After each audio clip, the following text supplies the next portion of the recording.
Buffalo Bills' Damar Hamlin is playing football again just 5 months after suffering cardiac arrest on the field. Now, that shocking event is changing the conversation around safety in youth sports, especially when it comes to having trainers there to help save lives. Today, Hamlin's trainers are in Indianapolis helping to put a spotlight on the issue.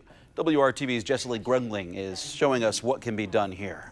I've never seen anything like this. It's the night the sports world stood still. We all took a collective breath as we prayed for his recovery as a nation. Buffalo Bills safety Damar Hamlin collapsing on the field in Cincinnati after suffering cardiac arrest. Hamlin's life was saved by his medical team, including athletic trainers. 5 months later, and Hamlin is back on the playing field, and those athletic trainers that saved his life, Nate Bresky and Denny Kellington, are in Indianapolis, advocating for safety protocols in youth sports. And it's very important for all athletic trainers, regardless of your setting, that if you have an emergency action plan, practice it, rehearse it, and then include other members of your team. But not all teams and leagues at the youth level have that resource. Only 37% of public high schools across the country have access to a full-time athletic trainer. According to the Indiana Athletic Trainers Association, 16% of schools in the state don't have an athletic trainer at all. It's hard sometimes for me to wrap my head around that because what we consider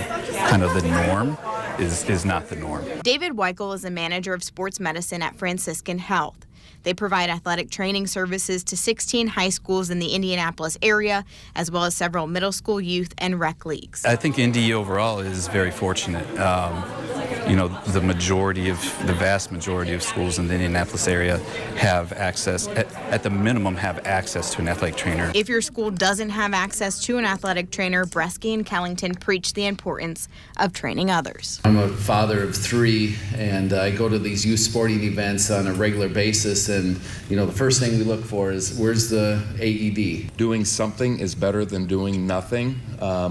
Throughout this last few months, people ask, well, don't you have to be certified to do CPR or to use an AED? That's not the case. Bystander CPR is a great way to save somebody's life. In Indianapolis, Jessie Grundling, WRTV.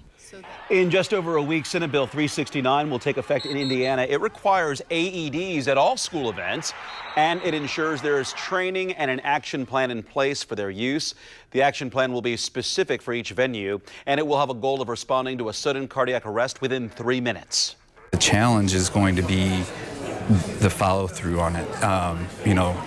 It's a great law and a much-needed law, but how do we implement it? I mean, it's easy to say that we need to have an AED within 3 minutes.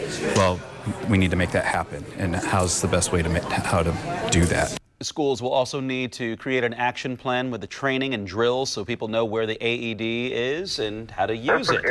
The law takes effect on July 1st.